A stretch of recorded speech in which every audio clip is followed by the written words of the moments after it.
This is Trend Following Radio, where great thinking comes alive.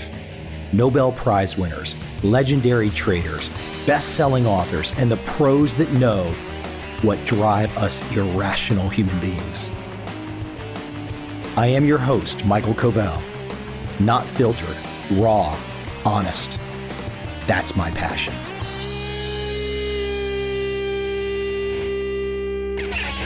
My guest today is Elaine Fox. We are talking her new book, Switchcraft, The Hidden Power of Mental Agility. Look, it's no secret. In this day and age, too many people have got too many biases. They're living inside too many bubbles. The agile mind is not in their repertoire. They don't have that in their toolkit. Emotional awareness, situational awareness, it's not there. And if you've listened to this podcast, you know that if I can find a psychology professor who has done a deep dive and has some great insights, these are some amazing insights in the sense how they parallel trend following trading, terribly interesting to me.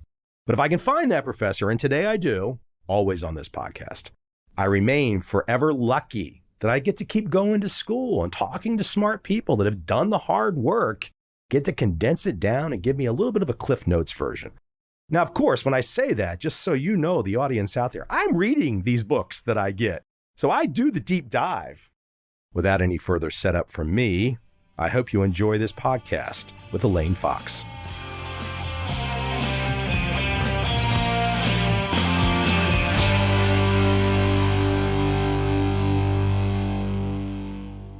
Here's where I want to start out of the gate. This is a topic that you've put together, which I think is terribly important for the modern age. And we're going to get into the nitty gritty. But I thought out of the gate, since you do use the example, and it is controversial, it's colorful, but I would love to let you tell the story or explain a little bit, because I think probably personally, you're not aligned with his perspective, but you brought up the example of Trump in your work. And I would love for you to explain how that happened, because of course you're a smart lady and you bring something up like that, maybe 50% of the audience is going to love you, 50% is going to hate you. I mean, this is how it goes in the modern age, right? Why did you bring it up? And maybe you can explain the context, because I thought it was really interesting. One of the reasons I brought up the example of Donald Trump is that one of the elements that build up to how to deal with uncertainty really is being open to experience. So it's really important to open our minds to different experience. And a key part of that is what's called intellectual humility. This is becoming quite a hot topic now in psychology, the idea that intellectual humility, it's really approaching every situation as if you might be wrong. So even your most cherished beliefs, you might actually be wrong about those beliefs. It seems to me there's a lot of evidence actually that a lot of politicians don't tend to be very intellectually humble. Donald Trump, whether you love him or hate him, and he does tend to divide people, I think he was a perfect example of somebody who was not intellectually humble. He was absolutely the opposite. He absolutely believed that he understood everything, even science. He made all sorts of pronouncements on scientific issues in the full confidence that he really understood the science. And of course, it's debatable whether that was actually the case or not. The reason I brought that example up was that the research shows that actually to be not intellectually humble can actually be a real advantage for people in business and for people in politics, because you come across as being very, very decisive. If you're really decisive and making decisions, whether you're right or wrong, that can be a real advantage in politics. And I think Donald Trump did that extremely well. He really was a very powerful persuader because he was extremely confident no matter what question was put to him or what area of endeavor. So I thought that was a nice example of almost the opposite of intellectual humility, which is an important element of this idea of being open to experience. Being open to experience is a really important part of Switchcraft and the set of skills we need to help us to deal with uncertainty. Now, of course, I think many people listening would probably, if they fall on the other side of the political spectrum, they would say, well, Joe Biden is exactly how you just described Trump. That's kind of the way it rolls. But you did something interesting that you yourself said, okay, but this guy is saying things that I don't necessarily align with, you don't necessarily believe, but you took it an extra step. You took it an extra step to investigate. Can you explain that? I thought that was really interesting. In terms of intellectual humility, you were showing it with what you did. Absolutely. It was actually a couple of years ago, and I was in the US I was listening to a couple of television shows, and I have to say I was quite horrified at what I heard. A lot of the reporting was about Donald Trump. It was obviously quite a conservative TV channel I was listening to. They were presenting all sorts of views and arguments that actually came across as being quite racist to me. And I was quite shocked to hear this on a national network. But actually following my own advice, Michael, what I thought was, well, actually, I should really listen to this and really see, well, where are these people coming from? Maybe there is something in their arguments.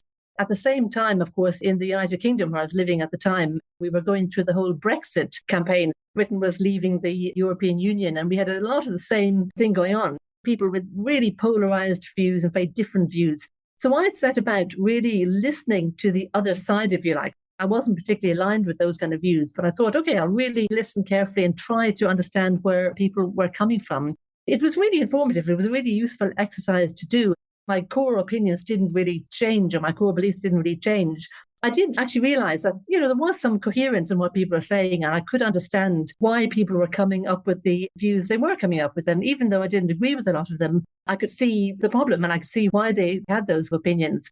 That's one of the things that we know from the research that's really important, that to open your mind to viewpoints that aren't really consistent with your own is a really good way of doing what I call mental time travel. Even on, say, social media, tuning into groups of people whose views you wouldn't particularly agree with, because it really broadens your mind a little bit and it helps you to become more flexible in your thinking. And that's really what's important, I think, being flexible and agile in how we approach problems and situations. The more you listen to different perspectives, you're effectively training your brain's flexibility in that sense. This is not something that's happening in wide scale. I'm a Gen X guy, so this is not something that's happening wide scale across the world right now. It seems like there's generally two poles, and even if people don't necessarily align with everything on the pole, they're picking the pole or the team that they want to be on. They go to that team, and then all intellectual curiosity just kind of goes away. And I think that's what's so wonderful about what you're trying to bring up in your work, because you're basically saying, hey, open mind, adjust. Things are going to happen. There's going to be uncertainty. There's going to be change. If you're rigid and you're just, I will not talk to that Trump supporter, he's the devil incarnate. Well, your life might also not be going in the straightest of directions, because that could also be a sign that perhaps, I'm not talking about your life, but it could be a sign of anyone's life if they're being so strident that something else is going on in their life that they might not even understand. I think that's absolutely right. It's very easy to become very, very polarized. We find this even on social media. We find that people tend to surround themselves with like-minded people. We do that in real life. We tend to spend most of the time with people who have similar views to ourselves, that might look like us. We do the same on social media. We tend to follow groups and get ourselves into these little bubbles. So what we think is reality and what we think is the majority view actually may not be. Trying to get yourself out of that bubble and listening to different perspectives can be really powerful in just opening up your mind and becoming more flexible. Because ultimately, what I talk about in my work and in the book is there is no one size fits all to deal with life. We need lots of different approaches, lots of different tactics and techniques to use. The trick is to pick the right tactic for the right moment. The more diverse our experience of life, the more likely we are to be able to cope with a really wide range of situations. What's really interesting about your work to me is that as an individual myself, I've written 7 books about a particular type of investing strategy, very quant-driven, but it's based on reacting to new information, reacting to changes in the trends, so to speak. It's so psychologically based, the foundation of it. So when I read your work, I'm like, oh my gosh, this is exactly what takes place in the minds of good investors already. This is what they do. If they did not behave like you write, they'd fail. Absolutely. I think you're right. I mean, obviously, you know a lot more about investing than I do, Michael, but investors will often tell us that the answer to chaos and uncertainty in the markets is to diversify your portfolio. I think it's the same with life. We need to diversify our skills and our abilities so that we can cope with whatever life throws at us, really. The problem is, what we know from the psychological research is that the more stressed we become, the more anxious and uncertain we become, the more rigid we tend to get. We tend to refer to the familiar in terms of how we act and in terms of how we think. The more uncertain we are, we will tend to become very, very rigid in our way of thinking and acting. And that's usually not a very adaptive type of response. We need to try and keep ourselves much more fluid and much more flexible, if at all possible. Can I probe you a little bit on this word rigid, and maybe you've got a personal story you might want to share or observation. If I had to think about the word rigid and observing the world, doing this podcast over the last 10 years, it seems like we are becoming more rigid. In fact, I would argue that it feels like something that's in the last 5 to 10 years where the rigidity has really gotten tight. It used to be that both sides would enjoy having a debate that was structured and you could, best argument wins, the logic wins. But now we've got this situation of this rigidity where, to me, it feels like, and your work is very logical, but instead of going for this logical, learned perspective, it seems like the rigidity is just leaving us to emotion only. And I'm talking about the negative emotion, just this kind of strident emotion. Do you perceive something in the last 5 to 10 years, a switch, or is that just my own bias of some sort? It's hard to know if that is the case. I have had similar thoughts myself, actually. And I think it's a supreme irony, really, when we have a situation, the world has never been more open in a sense. With social media and all the different platforms we can use, we can get access to such a wide range of information really easily. It'll take seconds if you do a Google search. You can find out all sorts of information. If you go onto social media, you can find out all sorts of things. The world of information has never been more accessible. But yet, I think you're right. And as I was saying earlier, even on social media, we tend to go into little bubbles of like-minded people. So actually, we don't really access the range of information that is out there. We keep ourselves in our own group to some extent. And that's kind of a comfort thing almost. We know that from social psychology, we know about in-group and out-group biases. We tend to conform to people in our own group. We tend to have favorable opinions about people who we identify with, whereas people who we see as an out group, we tend to actually judge them much more harshly. When we look at trading or whatever it is, we'll make much harsher judgments about people in an out group. So it's really difficult to answer the question because I don't really know if things have changed, but I have the same impression. It does seem like that.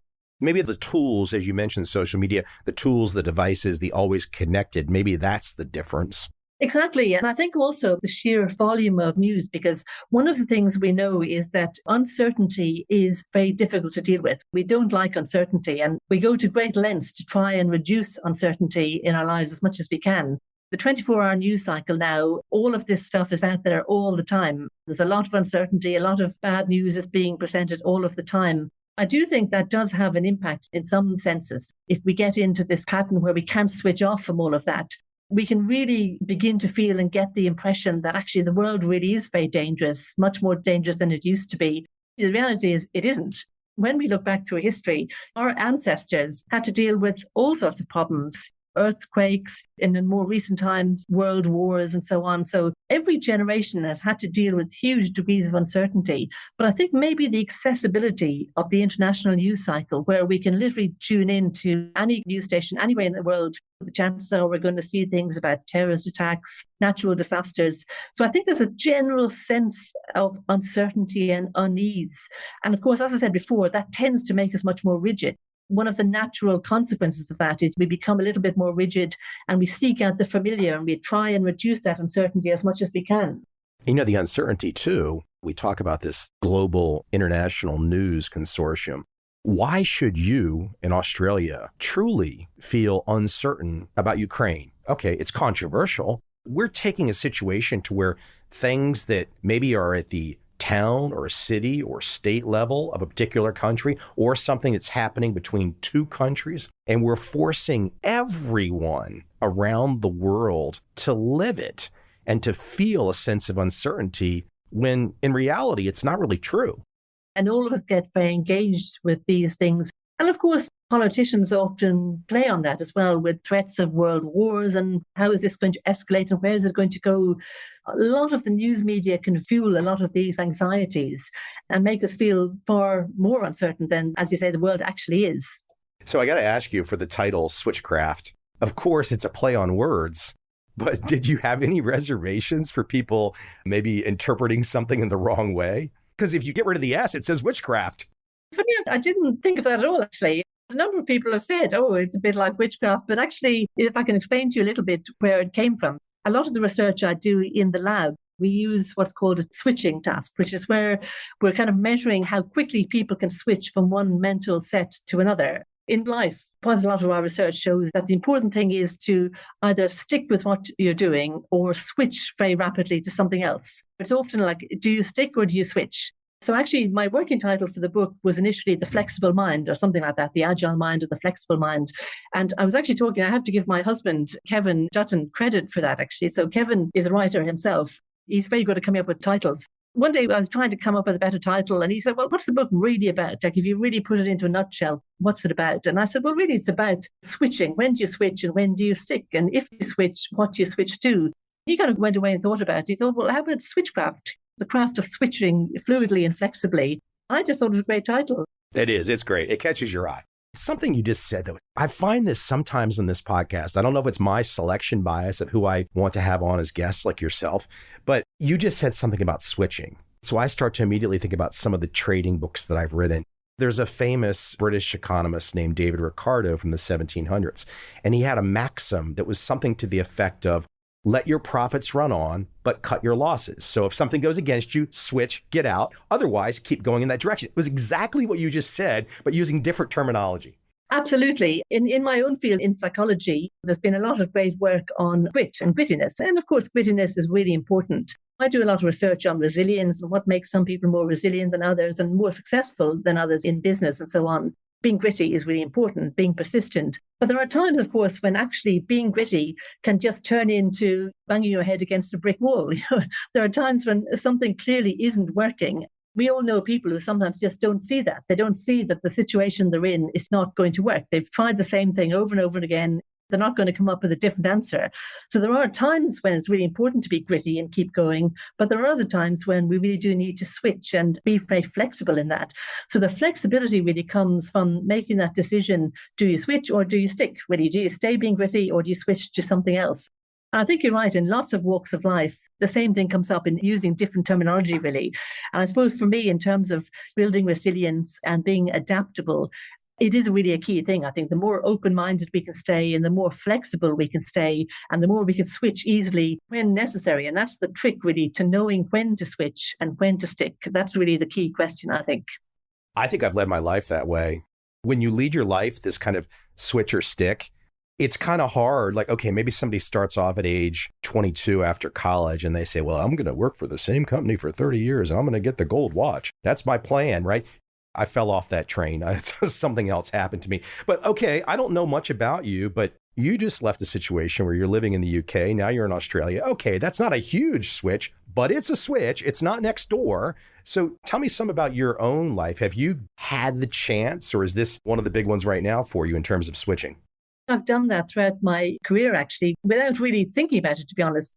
I grew up in Ireland, in Dublin, and after my PhD, actually, there was very, very high unemployment in Ireland at the time. So there were really no jobs there. And I remember at my graduation ceremony, the president of the university said, sadly, most of you, if you really want a good career, you'll need to go overseas. You'll just need to emigrate. So I actually started applying for jobs all around the world at that stage and actually got a job in New Zealand. So at the age of 25, I went off to the other side of the world, knowing nothing about it. But actually had a fantastic time. I lived there for about 6 years, really enjoyed it. The only reason I really went back was because my parents were getting elderly and ill, and an opportunity came to go back to Ireland. But then again, there weren't great opportunities there for me in the university system in terms of research and getting research funding. So I moved to the UK. I spent most of my professional life in the UK and the last 12 years really at the University of Oxford, which is obviously a great university. And I set up a big lab there and did a lot of core research there. The move to Australia was quite interesting because it was completely unexpected. I wasn't really intending to move. I wasn't looking for a job. I was quite happy in Oxford. But it was during one of the lockdowns in the coronavirus pandemic. I was headhunted by an executive search firm because I'd been a head of a school before. So this executive search firm came along and said, there's a role at the University of Adelaide in Australia, and we thought you might be a good fit. Would you be interested? Normally, I would say no. Occasionally, I get these things. I'd say no. As I said, I wasn't really looking for a job. My husband wasn't looking for a job. But actually, we thought we love Australia. We've often come over here and collaborated with people. And I'd spent several longer visits over here collaborating with people. So I thought, well, actually, why not look into it? And as it turned out, to cut a long story short, they eventually offered both of us quite nice positions over here. We really just thought, well, why not? We're in the middle of this lockdown. We didn't particularly want to move, but we thought, actually, it's a great climate over there. There's a great culture. It's a nice place to be. We kind of knew a little bit about Australia, even though I'd never been to Adelaide before, South Australia. I normally go to Western Australia, which is a different state here. So it was a risk. And obviously, we couldn't go for a visit because of the lockdown at the time. But actually, we just thought, well, what is there to lose? If things don't work out, we can always go back. There's nothing to lose. Have you toured Asia at all yet? Not particularly. I have been to Singapore and That doesn't count. Thailand. Does Thailand count? I've toured around Thailand. Okay, Thailand's pretty touristy. Okay, that can count. There's some interesting experiences in Thailand. Okay. When I was a student, I did go there, but I definitely want to travel more. I mean, it's definitely my favorite food is Vietnamese food and Asian food. I do absolutely love the food. And that's one of the really nice things about here in Adelaide. There's fantastic Asian food and, of course, a big Asian population here. But that's one of the things now I'm living in this region of the world. I definitely want to travel more in Asia. I focused on the word rigid earlier, and I think there's an equally great word. It just sounds good, even if people don't instantly know what it means, but agile, the agility. This is back to the top of our conversation. This is something where in this day and age, agility of the mind is not so common. I think if we would have looked at generations before us, there might have been a little more agility. Now, we could talk about all the reasons why, but it's such a wonderful word. Can you tell me, when you were in the lab, how does something like agility get measured and studied when you bring participants in? My background is in cognitive psychology, so I do a lot of computerized testing. I measure things behaviorally. We use some questionnaires as well and ask people how they feel about things and are they flexible and that kind of thing. But of course, we all know with questionnaires, there's only so far you can go. And the problem with a lot of these brain processes is that people aren't actually aware of them themselves. So people can't tell you what they're not aware of. So we tend to use what we call behavioral tasks, so things on the computer screen. And the simplest way, if I explain this task switching task, which is a task that I used quite a lot to measure mental agility. If you think a really simple form of one of these tasks is I present a digit one after the other on the computer screen. So say a digit between 1 and 100. If that digit appears in green, you have to say, is it an odd or an even number? If it appears in red, you have to say, is it above or below, say, 20? So you get the idea. There's a different task. It's the same kind of thing. It's a very easy task. So if it's red, I've forgotten which way I put it around now, but if it's red, you say it's above 20 or below 20. If it's in green, you simply say, is it an odd number or an even number? And what you find when people are going along and doing this quite easy task, when you come to a switch trial, which is when you're going from is it odd or even to is it above or below 20, that's a switch. You get a delay. There's a delay in reaction time because the brain has to get back into gear and say, okay, we're doing a different task now. That simple measure, which only is, maybe 30 milliseconds, 40 milliseconds, we've actually related that kind of switching cost, we actually call it. So the cost of switching, that's actually linked to all sorts of things, including resilience. In one study, for example, we used a task like that where we got this measure of task switching on a computer at task. And then we followed people for about 8 weeks in their normal lives. Using text messaging, we got lots of information about what was going on in their lives, what kind of things they were dealing with. We looked at things like the amount of worry and stress people were engaged in. And actually, the people who showed a smaller switch task, which was a measure of being more agile, being more mentally agile, you can jump from one mental set to the other very quickly. Those people are actually much more resilient. They had less anxiety, less worry over that period, and were actually much better able to cope with the trials and tribulations that they were faced with. But that takes training. I mean, that takes practice. That takes going through the fire, so to speak, right? Absolutely. Yeah, exactly. And that's, of course, the next step. And we're just starting that kind of research now. So the big question is, can we actually train people to become more agile? Because in my research, what I found is that some people are just very mentally agile quite naturally. These tend to be the very resilient people who, again, I think because they've trained themselves in everyday life, they become much more agile. It sounds like, Michael, you're probably a little bit like that yourself. You said you've switched quite a lot into different things.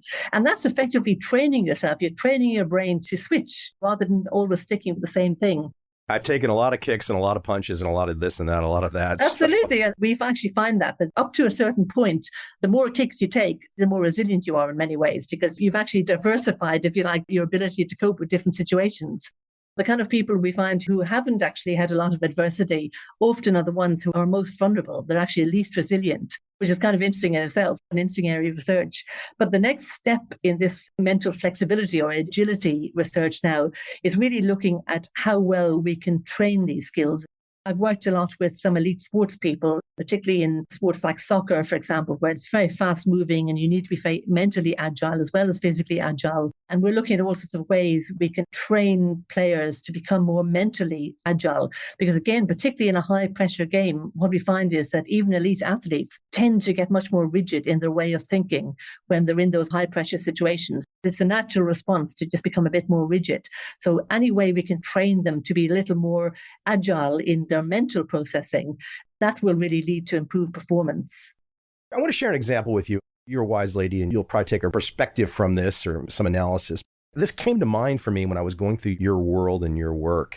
When I was maybe in my early 30s or so, I had an experience where I met what I thought was a very successful person by reputation and was in close proximity to have one-on-one conversations.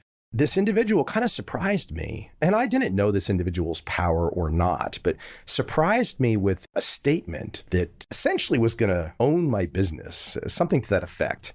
And I was going to be helping him, but it wasn't a collaboration or something. It was something very untoward and like very dominant. And I remember thinking, well, this is not really very nice. And I just remember patting him on the shoulder because I was a little bit bigger, and I patted him on the shoulder, regardless of whether or not I understood his full stature. But I patted him on the shoulder and I said, look, you're going to do whatever you have to do. And that was the end of the involvement with that person. But that moment, some people, if they think they're in a situation like that, maybe they think the other person is very powerful or something.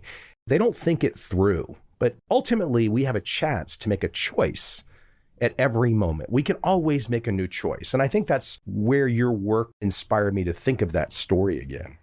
Absolutely. It's a really nice story. Yeah. And I think you're absolutely right, because the world is full of surprises. Often we have expectations about people. And one of the things I do talk about is being really genuinely tuned into your situation, because that's so important. A lot of the time we're not. A lot of the time we're going around and we're not really processing the information around us. We're not really tuning into what's actually happening. Going back to your work, it was a clear threat. Yes, exactly. I think that often does happen, and just picking up that vibe, because a lot of people wouldn't pick up that vibe, and we often think the world is the way we want it to be rather than the way it actually is. And something like that is, you might have had a lot of very positive information about that person. You might have thought he's a very good person and, a very collaborative person, whereas actually in a threat like that, he's a much more predatory person probably, in terms of business. So I think really being able to tune into that very rapidly, some people probably would have missed that.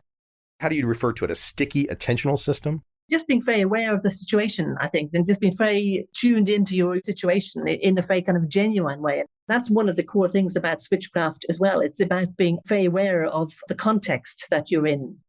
You're in a field that maybe some people, if they don't understand, they will think it's not as rigid. But if they're listening to you talk, they know there's a certain rigidity in how you've had to achieve to get to the understanding that you have.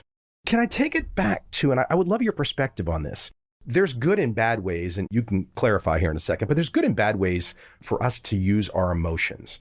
I would love for you to contrast both, because it seems like, as I take my observation of the world these days, that instead of on a particular news program or a movie or this or that, instead of things being more logically driven, as I look at that PhD behind your name, it seems like we've reached the point where the search for the logical truth, which is what your work is, the search for the logical truth is less important to how little Billy or little Susie feels. Absolutely. Great question, Michael. And I think there's a very nice, it's actually kind of a therapy in psychology called DBT, so dialectical behavioral therapy. They have this lovely contrast, which is really what Switchcraft is actually all about as well. They talk about the rational mind, the emotional mind, and then the wise mind. So the rational mind is where we obviously analyze things very logically and very rationally. We look at the facts and the figures. The emotional mind is really approaching a situation in terms of how it feels. How do we feel about this situation? And the wise mind is very much about using the best of both of those. This is absolutely what I talk about in Switchcraft and what my own research has shown, that often the best decisions are made by a good combination of those two. We obviously need rationality, but rationality on its own can actually lead us astray. So tuning into our intuition is really, really important. Intuition is, I think, there's nothing magical about it. There's nothing mysterious about it. Intuition is basically the result of the brain's use of big data. So, when you look at big data, you probably know a lot about this in terms of investing, but algorithms can find patterns in data that we would never see with the naked eye.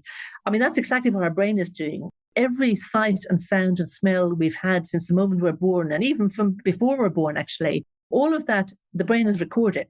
So there might be a particular combination of the sight and the sound that happened when we had an accident, for example, and cut our finger when we were a child, for example. Now, we've totally forgotten that, but the brain hasn't. Somewhere deep in the brain, those events happening in close proximity is linked with something bad happening. So sometimes when we get these slight feelings of apprehension or sometimes excitement, and we can't really explain it, that's usually because the brain is tuning into this big data. And that's really what I think a lot of intuition is about. If you think about it, because the brain is using all of that information from a very diverse range of experience, it's often quite accurate. It's telling us something important. It's telling us something about when we're in a similar situation before, this is what happened. So even though intuition isn't good for making an absolute black and white decision, it's very good to help us inform that decision. Having that good combination of the rational mind and the emotional mind, or this wise mind, as it's called in this particular therapy, is absolutely what Switchcraft is about. It's really saying, look, we need the rational side, we need to look logically at things, but actually let's tune into our brain's big data as well, and tune into our body and tune into how we feel about things. That will lead us to make much better decisions. I can think to the famous one that Ronald Reagan said to Mikhail Gorbachev, trust but verify. We're talking about him, trust but verify, right? I think too many people, in my observation today, they're very easy to go down the trust path. And then that comma but verify, apparently that doesn't exist in their toolkit. Like the verify part just is gone away. I don't know what happened. Where's the verify part? Trust is the emotion part. Verify is the rational part. Where the hell is the rational part? We absolutely need both because, as you say, there are people out there who are nasty and aren't going to operate in our best interests. And it's not being naive, I suppose, and tuning into those kind of people is really important. That's where, I was talking about the situational awareness and really understanding the context with a very open mind. That's where the more diverse your experience of life has been, the more likely you are to pick up on that. I would think it would be really hard to get, let's say if somebody has led a closed life, so to speak. Perhaps they stayed in the same hometown, they got a steady, non-challenging job and fine family, but a very predictable existence. I would think it could be very difficult to embrace some of the ideas that you are putting down. Yes, I think so. It's not easy. And that's one of the things I've said, to be more flexible, to genuinely challenge yourself and to be intellectually humble, as we mentioned. The idea that actually approaching situations as if you really might be wrong, and even some of your most cherished beliefs might be wrong. That's not easy. That's going to be very, very difficult to change. But the rewards are great if you can really work on that and really challenge your beliefs. It doesn't mean there's in any sense a lack of confidence. So being intellectually humble doesn't mean that you're not confident in your beliefs. You may be very confident in them, but actually just having that slight sense of, why do I have this belief? Is it based on evidence or is it based on what my parents told me? Or, I grew up in a particular scenario where this is what everyone believed, so I believe this. Let's have a look at the evidence and really challenge those beliefs. That can be really, really helpful. But as you say, really difficult as well. A lot of people are very resistant to trying to be more open-minded like that and are much more likely to stay in a very rigid mindset. That's much more comforting in many ways, but actually sometimes stretching your limits and putting yourself outside your comfort zone can actually be very, very rewarding. Beyond reading your book, which we will want everyone to do, how do we solve this problem? How do we get people to be more agile? What can we do? Can we get them to go? How many countries have you lived in? Are you at 3 now? 4? 4, I guess. Ireland, the UK, Australia now, and New Zealand. So I lived in New Zealand for a while. So yeah, 4. That's agility right there. And I have to admit, look, when I finished my last semester of grad school in London, that was my first time living abroad outside of the States. And if I wasn't a broke grad student, I never would have gone back. That's how much I love London. But that was the start of me ultimately ending up living in a place like Asia. That might sound crazy to someone. They say, well, what the heck does London have to do with Vietnam? Well, it's all connected if you understand the game. After I finished my PhD and I was just 25, I went to New Zealand simply because I had to, in a sense. There was no jobs in Ireland, so I was applying everywhere. And this was the first job I was offered. So off I went. I think you're absolutely right. I think suddenly you go to the other side of the world. And even though culturally it was quite similar to the kind of culture I'd come from, same language, still speaking English, but nevertheless, there was a lot of real differences there. It just gives you a sense of, even though a lot of things are different, people really all around the world are quite similar. We all care about the same kind of things. That gives you that natural flexibility that the unknown isn't as scary as it may once have been. I have some good friends who never left Ireland, for example. I often go back and they often say to me, oh, you were so brave, you went off. And I don't feel brave because of the fact that actually, once you do that, you realize it's just like living anywhere. Once you get used to some of the new things, you get used to it. You discover that people are driven by the same basic motives. They care about the same kind of things. Well, then you also realize that home country propaganda that every one of our home countries has, we're number one. And then you start traveling around, you're like, hold on, that's not working. That's not so true, people. That was really brought home to me, especially when I moved to England, because coming up in Ireland, of course, I realized just how biased my own history books were in school. So, a lot of the history that I'd learned about the whole interactions between England and Ireland over the years, which weren't particularly happy ones, I just realized that I had had a very biased education, and English people had an equally biased education in a slightly different direction. Somewhere in the middle of that is actually the truth of what actually happened. We've often heard that history is written by the victors.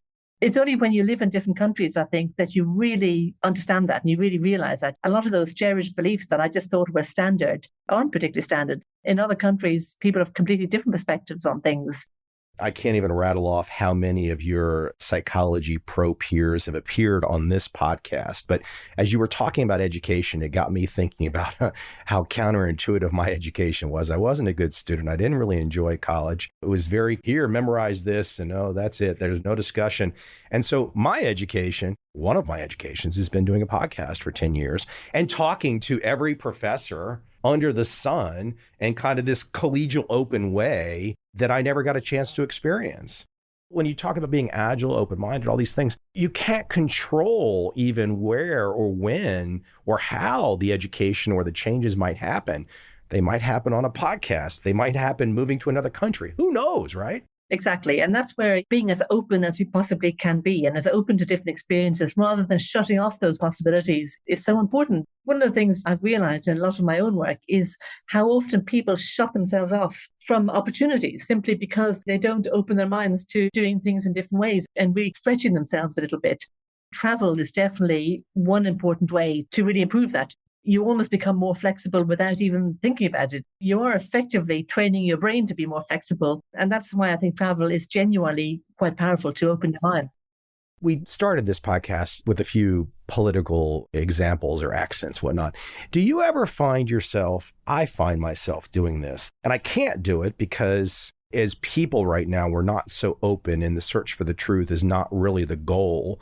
But I find there's so many, I don't care if it's left or right. And you mentioned the word bubble, people living in their bubbles. But I want to have this search for the truth.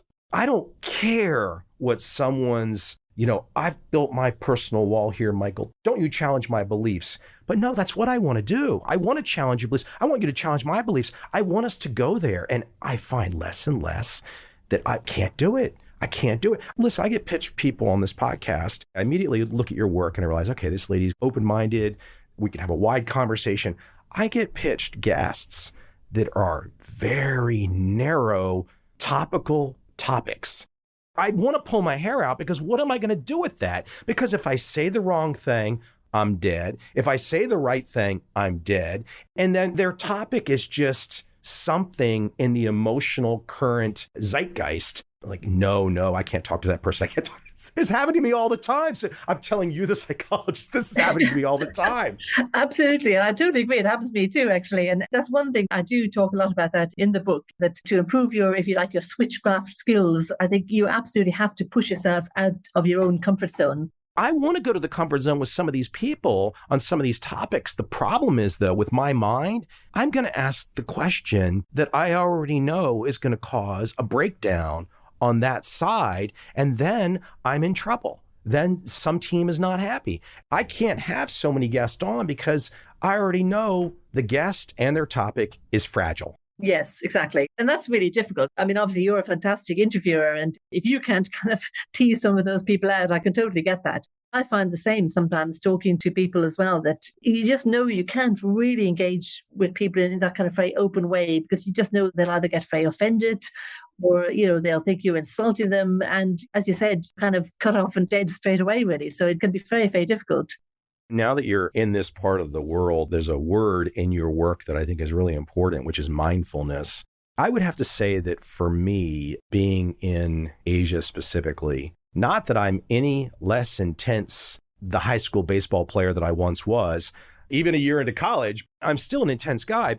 I find myself, by the process of osmosis, this mindfulness has entered me to where it's just a superpower to have it. That's really interesting, actually. And certainly different cultures do have different levels of mindfulness. But one of the things I do talk about in the book is that there is no one size fits all for life. So things like mindfulness, big evidence base saying it can be a very, very good thing, but actually it can backfire sometimes. I often use this golf analogy that when you go out on a golf course, you see golfers have a whole pile of clubs, because if you just have one type of golf club, you'll be brilliant at one type of shot, but actually you'll struggle on the rest of the golf course. I think life is a bit like that. We need different clubs for different situations we're in. And if I have time, Michael, I can just tell you a little story myself about when I was in Oxford. I was doing a lot of research with the Oxford Mindfulness Centre. We did a lot of collaborative research there and found huge benefit. We were dealing with people who had depression, for example, and looking at the impact of mindfulness. So I thought, well, I better practice what I preach and start doing a little bit of mindfulness myself. I started off in the mornings just doing a little bit of meditation, some very basic exercises.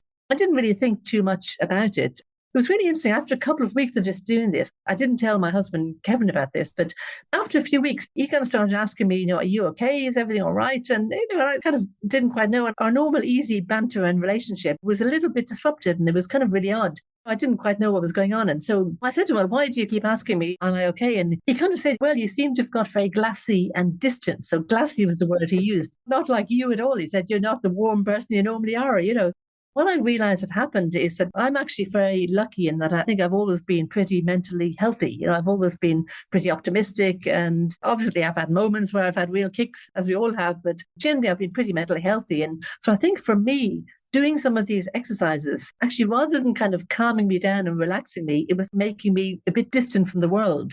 It was kind of really interesting because, as I said, I hadn't told him that I was doing this, but he just picked this up. He just felt there was a real change in how I was reacting to him and to other people. And I realized for me, in that particular situation, mindfulness wasn't really that effective. Whereas in some situations, when I'm really stressed or if there's something, I'm really uptight about something, well, then some of those exercises can be actually really helpful.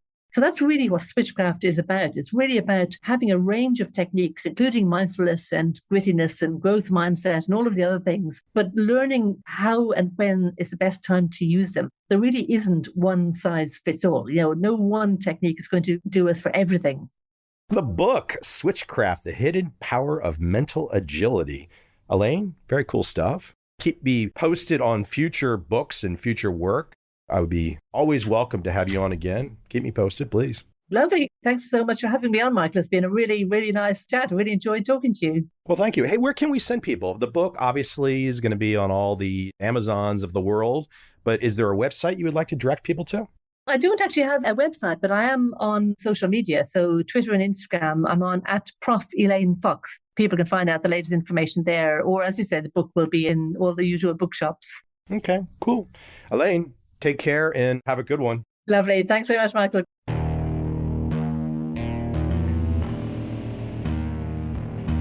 I see a time when those awake will understand how to make money in up, down, and surprise markets. Whether new trader or experienced, college student or financial advisor, protecting against a crash or just trying to make a lot of money, Trend Following offers everyone an answer in uncertain times. To get started immediately, send me an email, michael@covel.com, I will send you the right trend following steps to take along with my free video. But if you want to buy and hold, trust the government and trust Wall Street, this is absolutely not for you.